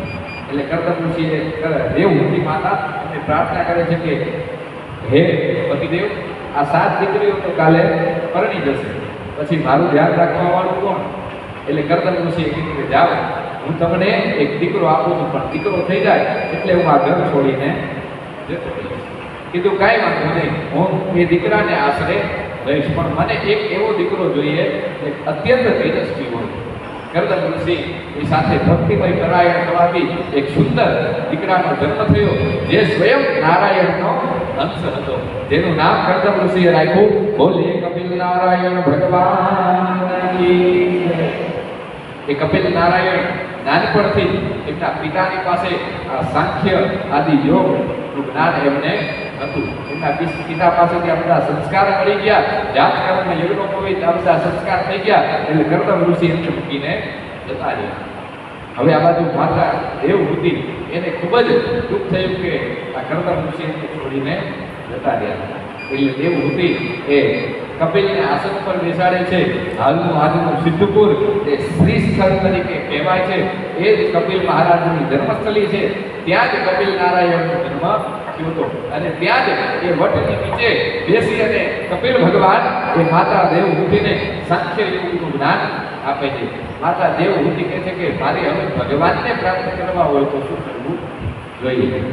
એટલે કપિલ નારાયણ કહે છે કે આ જગતમાં જો ભગવાનને પ્રાપ્ત કરવા હોય તો એના માટે થઈ અને ધર્મયુક્ત જીવન જીવવું જોઈએ. સદાચાર જીવનમાં અત્યંત આવશ્યક છે. મનુષ્ય શાસ્ત્રપૂર્વકનું જીવન જો જીવે અને સદાચારપૂર્વકનું જીવન જીવે તો એને ભગવાનની પ્રાપ્તિ અવશ્ય થાય છે. એ રોજબરોજના કામ કરતો જાય અને ભગવાનનું નામ સ્મરણ કરતો જાય તો એને ભગવાન અવશ્ય મળે છે. આમ સાંખ્ય યોગનું જ્ઞાન એને આપ્યું અને છેલ્લે સરસ્વતી તટે માતા દેવહૂતિને કૃપાની અંદર સમાવી લીધા. એમને પણ ભગવાને મુક્તિ આપી. ત્યારબાદ હવે આગળ વિદુરજી કહે છે કે મને આ દક્ષની બીજી 2 કન્યાઓના વંશ વિશે મને જણાવો. એટલે ત્યારબાદ બીજી કન્યા આકૃતિની વાત કરી તો આકૃતિને રુચિ નામના પ્રજાપતિની સાથે વિવાહ કરાવ્યા અને છેલ્લે હતી પ્રસૂતિ નામની કન્યા. એના લગ્ન એ પ્રજાપતિ દક્ષની સાથે આ કરાવી. એનાથી પણ એને 60 કન્યાઓ ઉત્પન્ન થઈ. એ 60 કન્યામાંથી 27 કન્યાઓ એમણે આ ચંદ્રની સાથે પરણાવી. ત્યારબાદ 12 કન્યાઓ ધર્મને આપી, 7 કન્યાઓ એમને 7 ઋષિને આપી અને 1 કન્યાના વિવાહ એમણે શિવજીની સાથે કરાવ્યા. 13 કન્યાઓએ કશ્યપની સાથે વિવાહ કરાવ્યા. આવો આ 60 પુત્રીઓનો એક વંશ છે. અને એમાં પણ તો હવે આગળ આ 60 પુત્રીઓમાં શિવજીનું પણ ચરિત્ર એમ આવે છે. મેં એવું સાંભળ્યું હતું કે મહાદેવજીની સાથે વિવાહ થયા અને મહાદેવનું દક્ષનું યુદ્ધ થયું. આ વિશેની કથા મને સંભળાવી. એટલે આ બાજુ કહે છે કે જ્યારે બ્રહ્માજીએ નક્કી કર્યું કે અત્યારે પ્રજાપતિઓના અધિપતિ તરીકે દક્ષની નિમણૂક કરવી, એના માટે થઈને એક મહાયજ્ઞનું આયોજન થયું અને મહાયજ્ઞના આયોજનમાં બધા જ દેવો આવીને બેઠા હતા. બ્રહ્માજી, વિષ્ણુ ભગવાન બધા આવીને બેઠા હતા. ભગવાન મહાદેવ પણ એ સમયે બેઠા હતા. ફક્ત અધ્યક્ષ પદનું સિંહાસન ખાલી હતું. કહેવાય કે રાજા છેલ્લે આવે. બધા જ આવી ગયા હતા. પછી છેલ્લે દક્ષ પ્રજાપતિની એન્ટ્રી થાય છે. બધા એને માન આપવા માટે ઊભા થયા, પણ મહાદેવજી ઊભા થયા. આટલું એને જોયું, અરે રે આ તો મારો જમાઈ છે, બીજા જ માન જમાઈ જ માન નથી આપતો તો આ બીજા કેમ મને માન આપશે? અને એટલું જોઈ અને એને વિચાર આવ્યો મનમાં અને કહે છે કે ફટ સ્મશાનમાં રહેવાની ટેવ છે, જે તે ચાવે છે, જે તે ખાય છે અને ભાન નથી પડતી કે સમાજમાં કેવી રીતે રહેવું જોઈએ. એટલે કહેવાય મહાદેવજીને તો કાંઈ થયું નહીં, એ તો સમાધિમાં હતા, રામના નામ લેવામાં, જપ કરવામાં એ પીડા હતા. પણ એમની સાથે જે બે ગણ હતા એને દુઃખ થયું, એનાથી આ અપમાન સહન થયું નહીં. એટલે તરત જ એમણે દક્ષ પ્રજાપતિને શ્રાપ આપ્યો કે જા, તારું જે આ મસ્તક છે જેનાથી મહાદેવની નિંદા થઈ છે એ મસ્તક તારું કપાઈ જશે. એટલે મહાદેવજીએ તરત આંખો ખોલી કે અરે અરે ધીમા પડો, આવી રીતે શ્રાપ ન દેવાય, મારા સસરા છે કે કાંઈ કહેવાય, હું નથી બોલતો અને તમે શ્રાપ આપો છો. એટલે આ બાજુ દક્ષ પ્રજાપતિ કહે છે કે તમે પણ આની જેમ ભસ્મ ચાવો છો, ભાગ ચાવો છો, હું તમને પણ શ્રાપ આપું છું. જાઓ, તમે બંને પણ એ રાક્ષસની યોનિમાં જન્મ છે. એટલે એ બે મહાદેવને પ્રાપ્ત કરવા લાગ્યા. મહાદેવ તમારા લીધે અમને શ્રાપ કર્યો. એટલે કીધું કાંઈ ટેન્શન ના લ્યો, હું તમને મુક્ત કરાવવા માટે થઈ અને વ્યવસ્થા કરાવું છું. તમને મુક્ત કરવા માટે સ્વયં નારાયણ આવશે. ભલે તમે રાક્ષસ યોનિમાં જન્મશો, પણ મારા પરમ ભક્તો પણ આશો અને તમને મુક્ત કરાવવા માટે સ્વયં નારાયણ અવતાર લેશે. એ રાવણ અને કુંભકર્ણ થયા અને એ મહાદેવજીના પરમ ભક્ત હતા. રાવણ અને કુંભકર્ણના જન્મ વિશેની અનેક કથાઓ આવે છે. એમાંની એક આ કથા છે કે મહાદેવજીના ગણ હતા, ત્યારબાદ નારદજીના મોહની પણ કથા આવે છે. ત્યારે પણ એ બે ગણો, એ બે બ્રાહ્મણો ત્યાં હાજર હતા. નારદજીનું મુખ જોઈ અને કીધું કે તમે તો વાનર જેવા લાગો છો. ત્યારે પણ નારદજીએ બે ગણોને શ્રાપ આપ્યો. રામની કથામાં એક બીજી ગુણની નીતિ પ્રતાપ ભાનુની પણ કથા આવે છે. એ રામચરિત માનસમાં આપેલી છે અને જય વિજયની કથા. આ ચાર કારણો રામચંદ્રના આપેલા છે. એમાંનું એક આ કારણ અહીંયા બની. આમ દક્ષ પ્રજાપતિ અને મહાદેવજી વચ્ચે આ રીતે વાક યુદ્ધ થયું. ત્યારબાદ દક્ષ પ્રજાપતિએ નક્કી કર્યું કે હવે ફરીથી બીજો એક યજ્ઞ કરું અને મહાદેવજીને આ યજ્ઞમાં સ્થાન આપવાનું નથી. આટલું એમણે નક્કી કરી શિવજીને યજ્ઞમાંથી સ્થાન ભ્રષ્ટ કર્યા. આ બાજુ સતીને ખબર પડી કે મારા પિતાજીના ઘરે તો યજ્ઞનું આયોજન થાય છે. મહાદેવજી અને સતી એ હિમાલયમાં કૈલાસમાં બેઠા છે. ઉપરથી જોયું કે દેવોના વિમાન જાય છે. આજ તો ઘણા બધા દેવોના વિમાન જાય છે. એટલે તરત જ ઇન્દ્રનું વિમાન રોક્યું અને કીધું કે અરે ઇન્દ્રદેવ, આજ તો આટલા બધા વિમાનો કોની મહેમાન જગ્યાએ જાવ છો? આ સંસારમાં કંઈક મોટું આયોજન લાગે છે. એટલે ઇન્દ્રદેવ, મહાદેવજીને ખબર હતી પણ મહાદેવજીએ કાંઈ કીધું નહોતું. ઇન્દ્રદેવે કહ્યું કે તમારા પિતાને ત્યાં બહુ મોટો યજ્ઞ થાય છે અને એ યજ્ઞ એટલો મોટો છે કે સમસ્ત દેવોને આમંત્રણ આવ્યું છે. બધા બ્રહ્માંડના દેવી દેવતાઓ, ઋષિમુનિઓ બધા જ આજે ત્યાં યજ્ઞમાં હશે. એટલે સતીને એમ કે વરે રે મહાદેવજી હજી કાંઈ યજ્ઞમાં જવાની વાત નથી કરી, એમને આમંત્રણ શું નહીં મળ્યું હોય. એટલે એ વિચાર કરવા લાગી, અરે રે પિતાશ્રી જે આપણો મોટો યજ્ઞ છે, કદાચ આમંત્રણ આપવાનું ભૂલી ગયા હોય અને ન આપ્યું હોય તો એ મારા પિતાનું ઘર છે, પિતાના ઘરે જવામાં આમંત્રણની સૂચના હોય. તરત જઈ મહાદેવજીને પ્રશ્ન કરે છે કે સ્વામી, મારા પિતાશ્રીના ઘરે બહુ મોટો યજ્ઞ થાય છે. મહાદેવજી કે મને ખબર છે. તો કે એમાં આપણે જવું ના જોઈએ. મહાદેવજી કે આમંત્રણ વગર ક્યાંય જવાય? આમંત્રણ વગર જઈએ ત્યાં આપણું માન સન્માન રહે. એટલે કોઈ દિવસ આમંત્રણ ના હોય ને સતી ત્યાં જવું ના જોઈએ. અને મને એવું લાગે છે કે ત્યાં જઈશું તો આપણું કંઈ ખરાબ થશે. એટલે મારી ઈચ્છા નથી કે ત્યાં જવું જોઈએ. મને એવું લાગે છે કે ત્યાં યોગ્ય સ્થાન પડશે. મહાદેવજીએ પહેલા જે આ બધો બનાવ બન્યો હતો એ કંઈ વાત કરી નહોતી. એને ખબર નહોતી કે મારા પિતાની અને મારા પતિની બેની આ રીતની મોટી દુશ્મની થઈ છે અને એના કારણે મારા પિતાએ આ યજ્ઞનું આયોજન કર્યું છે. મહાદેવજીએ કોઈ વાત જણાવી છતાંય સતી હટ કરે છે, પતિદેવ મને તો જવાની આજ્ઞા આપો, મારા પિતાનું ઘર છે, તમને આમંત્રણ ના હોય પણ હું ત્યાં તો જઈ શકું ને, મારે ક્યાં આમંત્રણની જરૂર છે? મહાદેવજી ચેતવે છે કે હજી કહું છું કે ભલે પિતા હોય પણ તારા વિવાહ મારી સાથે થયા છે, એટલે મને આમંત્રણ આપવું જરૂરી છે. ભગવાન તરીકે નહીં, યજ્ઞના અધિષ્ઠાતા તરીકે નહીં, પણ જમાઈ તરીકે તો આમંત્રણ આપવું જોઈએ ને, તો એ આમંત્રણ પણ આવ્યું નથી. એટલે સતી મારી ઈચ્છા એવી છે તારે જવું ન જોઈએ, છતાંય સતી હઠ પકડે છે. એટલે મારું કીધું કંઈ વાંધો નહીં, જાઓ, અને દુઃખ થાય છે, કંઈક અપશુકન થવાના છે, છતાંય આ બે ગણને હું તમારી સાથે મોકલું છું. નંદી અને શૃંગીને સાથે મોકલે છે. ત્યાં યજ્ઞમાં જઈ જોયું કે બધા બ્રહ્મા વિષ્ણુ સહિત બધા જ દેવતાઓ ત્યાં હતા. બધા જ દેવતાઓનું સ્થાન જોયું, યજ્ઞના સ્થાપનો જોયા, એમાં શિવજીનું સ્થાન ક્યાંય હતું નહીં. એટલે તરત જ જઈ અને પિતાશ્રીને મળે છે. પિતાશ્રીએ કાંઈ એની સામું જોયું નહીં. આ બાજુ તરત જઈ અને એમ કહ્યું કે પિતાશ્રી યજ્ઞમાં વ્યસ્ત છે, આપણે એને નથી મળવું, માતાને મળવું. માતાએ તરત જ એને બોલાવી અને ગળે લગાડી અને કીધું દીકરી ભલે આવે. તરત જ એને કીધું કે માતાશ્રી, આમાં મારા પતિદેવ એ પણ આ ત્રિલોકના સ્વામી છે, એનું સ્થાપન ક્યાંય દેખાતું નથી. એટલે માતાએ બધી વાત કરી કે આવી રીતની બધો બનાવ બન્યો હતો, એટલે તારા પિતાએ પ્રવેશ ખાતર જ આ યજ્ઞનું આયોજન કરેલું છે. આટલી ખબર પડતા જ સતીના તો હું છૂટી ગયા. એને આશ્ચર્ય થયું, અરે રે, આવડા મોટા યજ્ઞમાં મહાદેવનું સ્થાન નથી અને શિવજીનું સ્થાન હોય, શિવજીનું અપમાન હોય, મારા પતિનું અપમાન હોય, ત્યાં હું ઊભી રહી શકું નહીં. પ્રજાપતિ દક્ષને કીધું, સાંભળ દક્ષ, જ્યારે તું મારી પાસે વરદાન લેવા આવ્યો હતો, તે મારું તપ કર્યું હતું, ત્યારે મેં તને કીધું હતું કે દક્ષ ચેતી જજે. જ્યારે મને એમ થશે કે તે મારું અપમાન કર્યું, ત્યારે હું આ દેહનો ત્યાગ કરી દઈશ. તારી પુત્રી રૂપે હું આવી છું, પણ એ પુત્રી રૂપે હું આ દેહનો ત્યાગ કરી દઈશ. અહીંયા મને એવું લાગે છે કે મારા પતિનું અપમાન એ મારું અપમાન છે. આજે મારું અપમાન લાગ્યું એટલે મારા આ દેહનો ત્યાગ કરી દઈશ. તરત જ સતીએ યજ્ઞમાં પોતાનો દેહનો ત્યાગ કરી દીધો અને યજ્ઞનો વિધ્વંસ થઈ ગયો. આ બાજુ ઋષિઓમાં દેવોમાં હાહાકાર થઈ ગયો, અરે રે, આ કોઈ જેવા દેવાના પત્ની નથી, આ સાક્ષાત રુદ્રના પત્ની છે. જો મહાદેવને ખબર પડશે તો એ આપણને જીવતા રહેવા દે છે નહીં. દેવો બધા પલાયન કરવા માંડ્યા. આ બાજુ ઋષિ મુનિઓને દક્ષ પ્રજાપતિ પ્રાર્થના કરે છે કે યજ્ઞનો વિધ્વંસ ન થાય, બીજા યજ્ઞનું નિર્માણ કરો.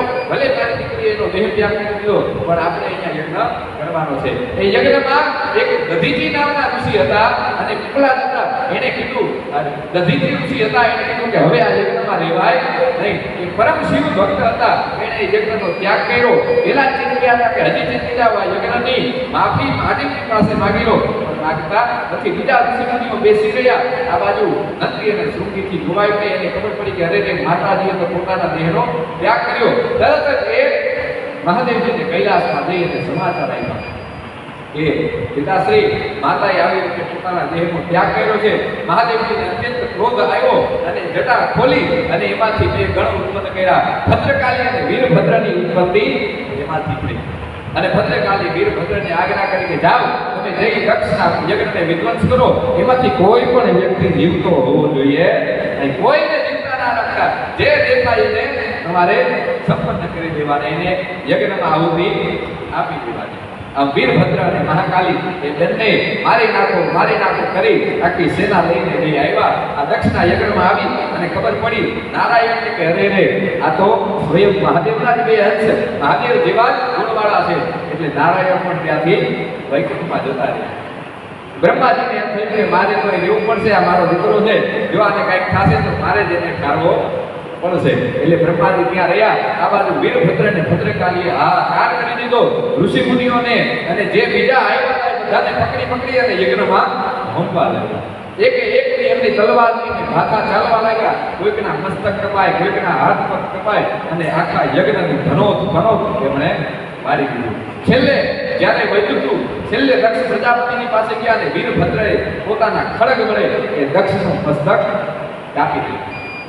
આ બાજુ મહાદેવજીની પાસે કહેવા ગયા કે હે મહાદેવ, અમે તમે જેમ કીધું એ મુજબ આ યજ્ઞનો વિધ્વંસ અમે કરી નાખ્યો.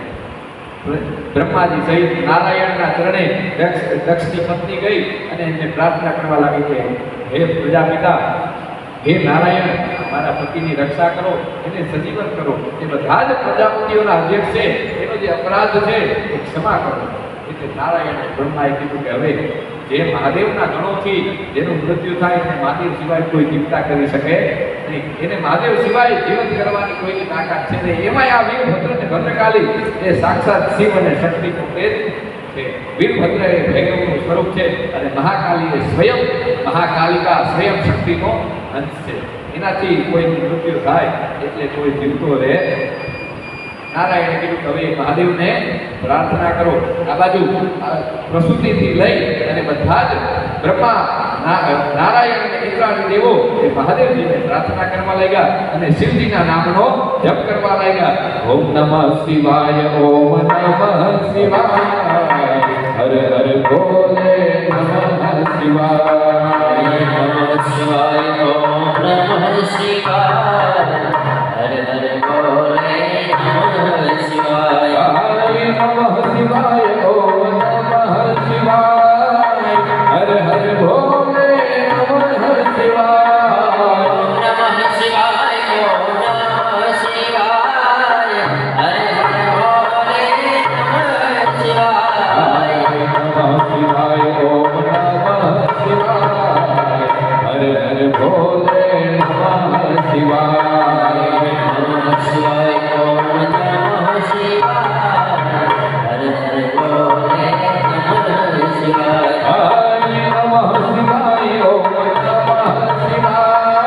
હર હર ભોલે નમઃ શિવાય, નમઃ શિવાય, ઓમ નમઃ શિવાય, હર હર ભોલે નમઃ શિવાય, નમઃ શિવાય, ઓમ નમઃ શિવાય, હર હર ભોલે નમઃ શિવાય, નમઃ શિવાય, ઓમ નમઃ શિવાય, હર હર ભોલે નમઃ શિવાય, નમઃ શિવાય, ઓમ નમઃ શિવાય, હર હર ભોલે નમઃ શિવાય, નમઃ શિવાય, ઓમ નમઃ શિવાય, હર હર ભોલે નમઃ શિવાય, નમઃ શિવાય, ઓમ નમઃ શિવાય, હર હર ભોલે નમઃ શિવાય, નમઃ શિવાય, ઓમ નમઃ શિવાય, હર હર ભોલે નમઃ શિવાય, નમઃ શિવાય, ઓમ નમઃ શિવાય, હર હર ભોલે નમઃ શિવાય, સોમેશ્વરાય, શિવ સોમેશ્વરાય, હર હર ભોલે નમઃ શિવાય, સોમેશ્વરાય, શિવ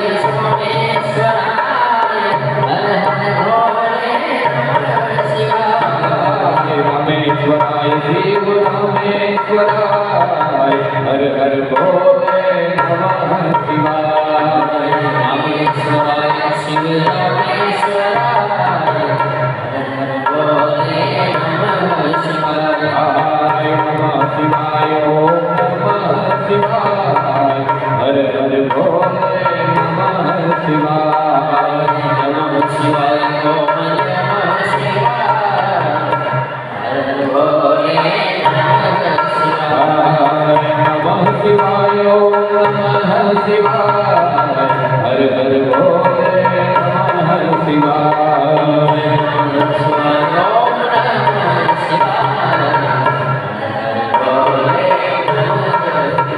આમ મહાદેવજીને બધાએ ભેગા મળીને પ્રાર્થના કરી એટલે શિવજી ત્યાં દક્ષના યજ્ઞમાં પ્રગટ થયા અને આવી અને એણે જોયું કે સતીનો દેહ ત્યાં પડ્યો છે.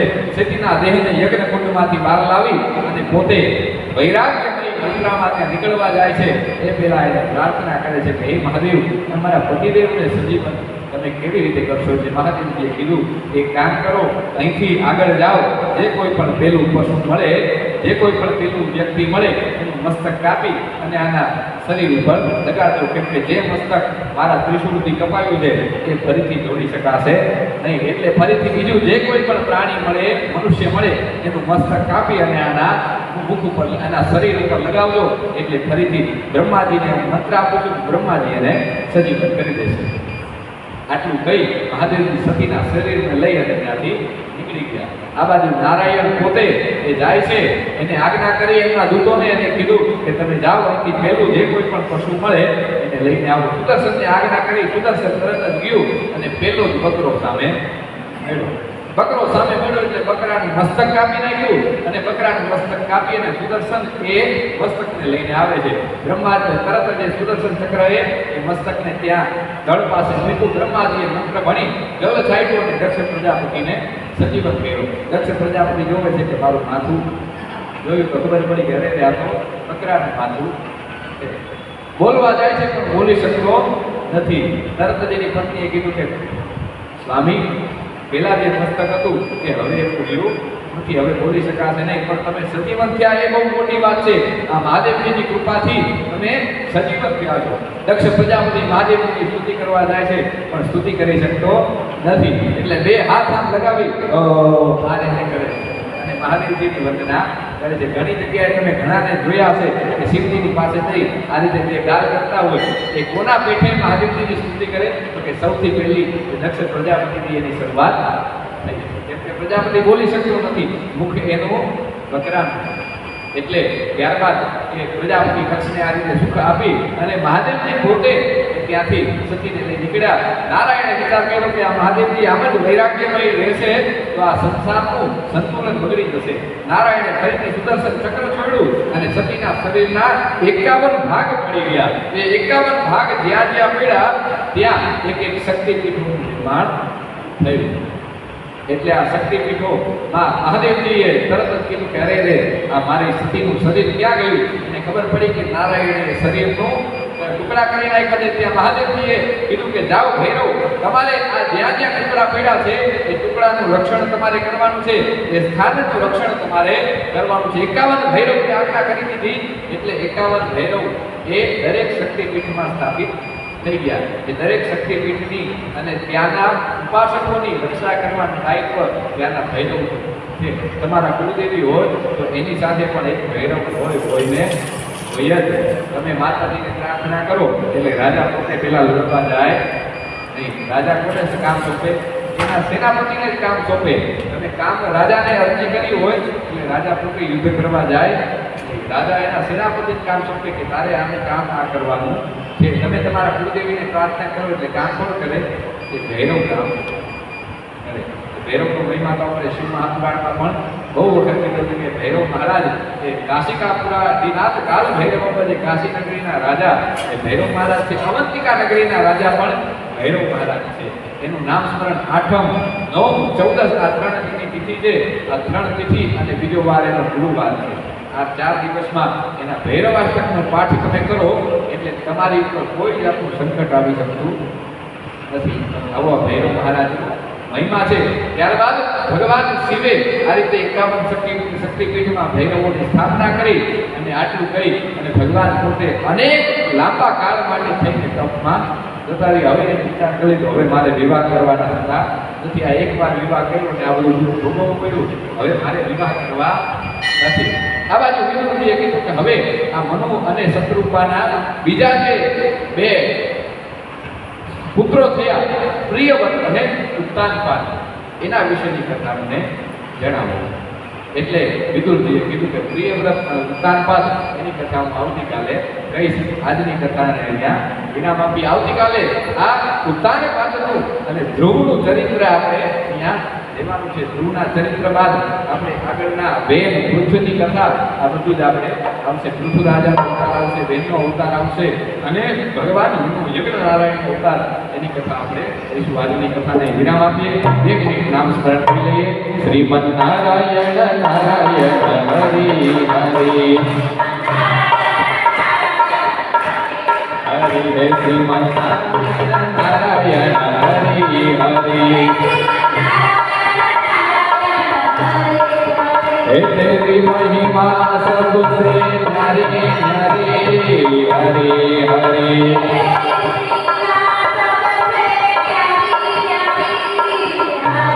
हरि हे श्रीमन नारायण नारायण हरि हरि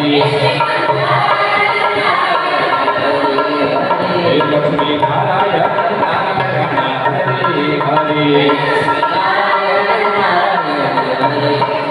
हे सूर्य नारायण नारायण हरे हरे सूर्य नारायण नारायण हरे हरे हे श्रीमन नारायण नारायण हरे हरे श्रीमन नारायण नारायण हरे हे श्रीमन नारायण नारायण हरे हरे बोले पुरुषोत्तम भगवान की जय. આવો આજે આરતી ઉતારવા માટે થઈ અને જેમની પ્રસાદી હા, હોય હા. નહીંતર બધાય તમારે આપણે આરતી સાચું આવતીકાલની પ્રસાદી જે હા. બોલવાની હોય એ બોલી દેજો.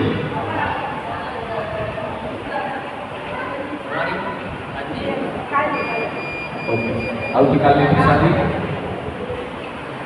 કાલની પ્રસાદીના દાતા શ્રી આશાબેન અને પ્રેમીલાબેન. આવો ભગવાનને ભાવથી આ સ્વીકારીએ.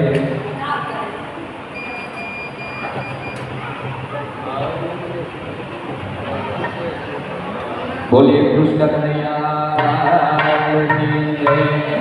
હે દીવડા જગમગ જગમગ થાય દીવડા જગમગ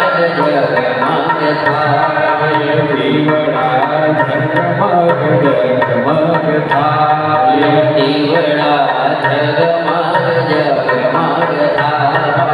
આરતી રણ છોડરાયની થાય આરતી દીવડા જગમગ જગમગ થાય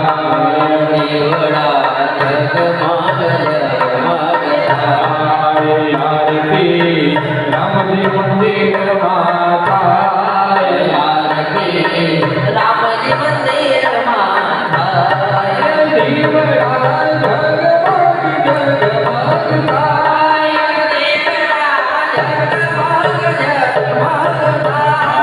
કાના હું તો લાવ્યો છું કોલડાના હાર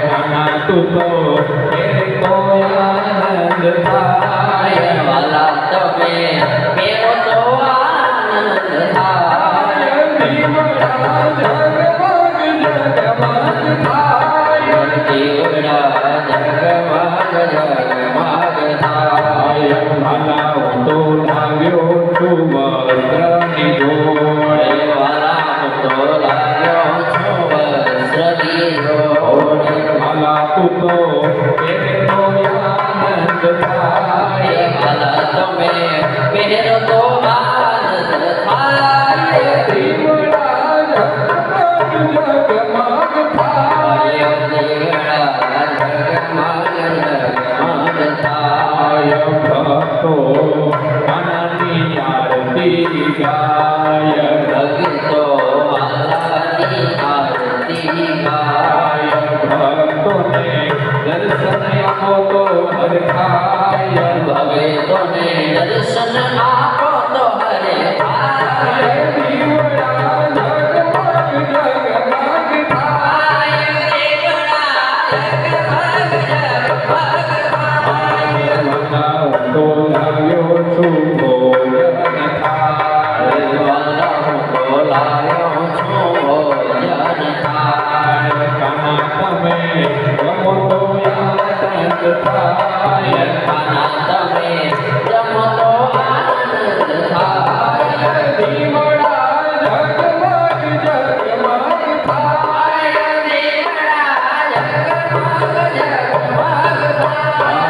દુખિયા કાનાની પાસે જાય દુખિયા વાલાની પાસે જાય દુખિયાના દુઃખ કાપો તો હરખાય દુખિયાના દુઃખ કાપો તો હરે ખાય દીવડા જગમગ જગમગ થાય દીવડા જગમગ જગમગ થાય દીવડા જગમગ જગમગ થાય દીવડા જગમગ જગમગ થાય આરતી રામજી મંદિરમાં થાય આરતી રામજી મંદિરમાં થાય દીવડા જગમગ જગમગ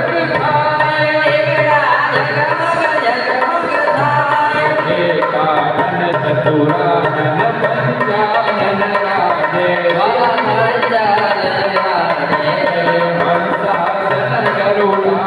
હંસાસન ગરુડાસન હંસાસન ગરુડાસન મુસવાહન સાજે ઓમ હર હર હર મહાદેવ તો ભુજ ચાર ચતુર્ભુજ દસ ભુજ શ્રી સોએ સહુજયતિ સોહે પીનો રૂપ નિરખતા નો રૂપ નિરખતા ત્રિભુવન મોહે ઓમ હર હર હર મહાદેવ શ્વેતાંબર પીતાંબર વાઘાંબર જગે સનકાદિક બ્રહ્માદિક સનકાદિક બ્રહ્માદિક ભૂતાદિક સામે હર હર હર મહાદેવ કર્મધે સુખમંડળ ચક્ર ત્રિશૂળ ધરતા યુગ ધરતા યુગ ભરતા યુગ ને સોહરતા દેવ હરિ હરાની આરતી દે કોઈ ગાતે ગણે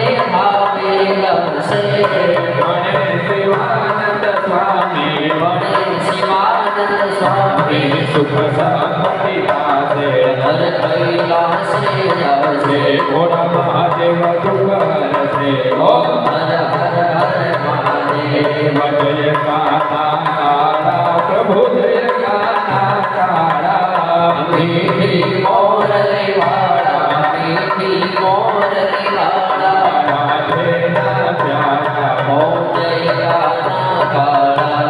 કર્પૂર ગૌર કરુણાવતારા સંસાર સારં ભુજગેન્દ્રહારા હૃદયારવિંદે ભવાની સહિતં નમામિ મંગલમ ભગવાન વિષ્ણુ મંગલમ ગરુડધ્વજ મંગલં પુંડરીકાક્ષ મંગલાય નમો હરે સર્વ મંગલ મંગલ્ય શિવે સર્વાર્થ સાધિકે શરણ્ય ત્ર્યંબકે ગૌરી નારાયણી નમોસ્તુતે શરણ્ય ત્ર્યંબકે ગૌરી નારાયણી નમોસ્તુતે શરણ્ય ત્ર્યંબકે ગૌરી નારાયણી નમોસ્તુતે यानि कानि च पापानि जन्मान्तर कृतानि च तानि सर्वाणि नश्यन्तु प्रदक्षिणायां पदे पदे प्रथमं देवाभिवन्दनम् आत्मरक्षणार्थे आत्माभिवन्दनं सर्वाभिवन्दनम् कृष्णकनैया આવો આજનો ભગવાનને થાળ માંગેલા ભગવાનને ભાવથી જમાડી દઈએ હે આવો રઘુરાયજી જમો રઘુરાયજી આવો રઘુરાયજી જમો રઘુરાયજી ભાવે પીરસો મેં થાળ જમવા આવો રઘુરાયજી જમો રઘુરાયજી ભાવે પીરસો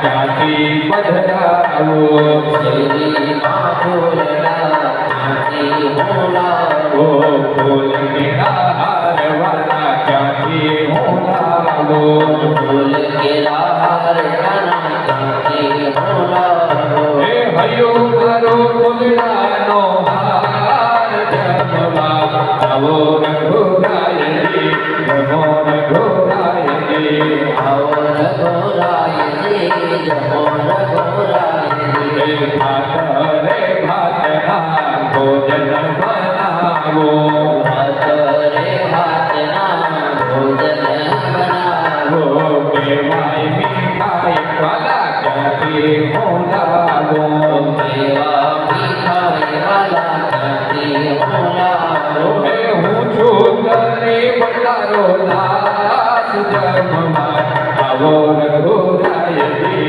જમો રઘુરાયજી હું છું ગરીબ કેરો દાસ જમવા આવો રઘુરાયજી હે ગંગા જમનાના નીર ક્યાંથી લાવો ગંગા જમનાના દેવ ક્યાંથી લાવો જળ રે જમનાની તારી ક્યાંથી લાવો જળે જમનાની ધારી ક્યાંથી લાવો હે અજમન માયા સોડાની ધાર જમવા આવો રઘુરાયજી જમો રઘુરાયજી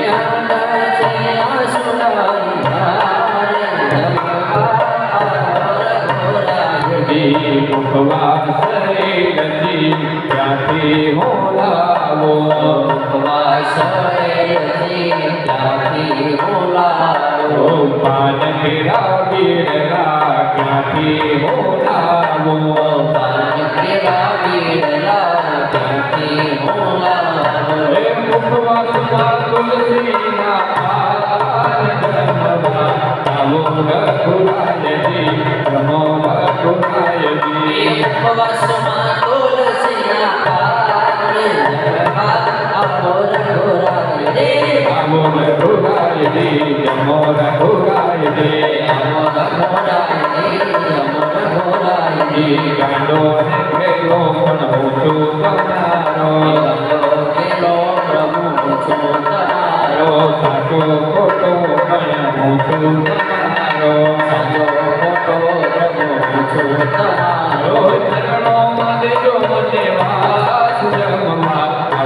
યશોદાના લાલ ભજો રાધે ગોવિંદા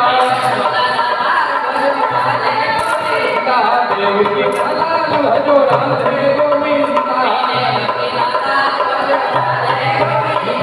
રાધે ગોવિંદ ભજો રાધે ગોવિંદા વીરા શ્યામ ભજો રાધે ગોવિંદા નરસિંહ શેઠ ભજો રાધે ગોવિંદા માખણના ચોર ભજો રાધે ગોવિંદા ગાયોના ગોપાલ ભજો રાધે ગોવિંદા ભક્તોના ભગવાન ભજો રાધે ગોવિંદા રાધે ગોવિંદ ભજો રાધે ગોવિંદા રાધે ગોવિંદ ભજો રાધે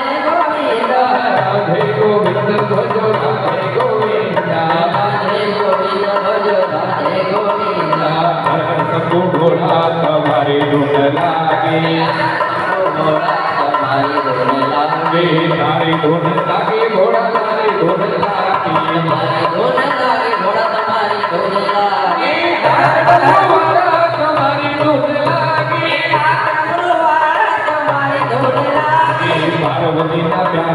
તમારી ધૂન લાગે પાર્વતીના પ્યારા તમારી ધૂન લાગે ગણેશજીના પિતા તમારી ધૂન લાગે કૈલાસે વસનારા તમારી ધૂન લાગે તારી ધૂન લાગે ઘોડા તારી ધૂન લાગે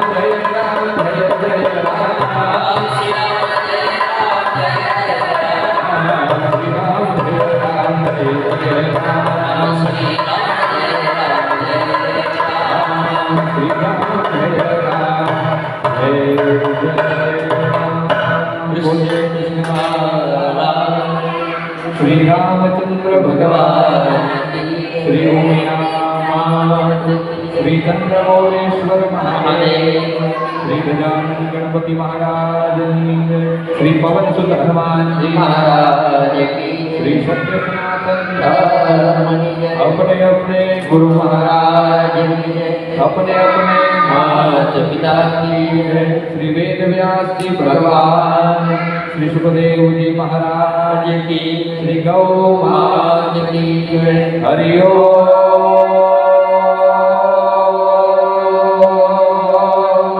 नमः पार्वती महादेव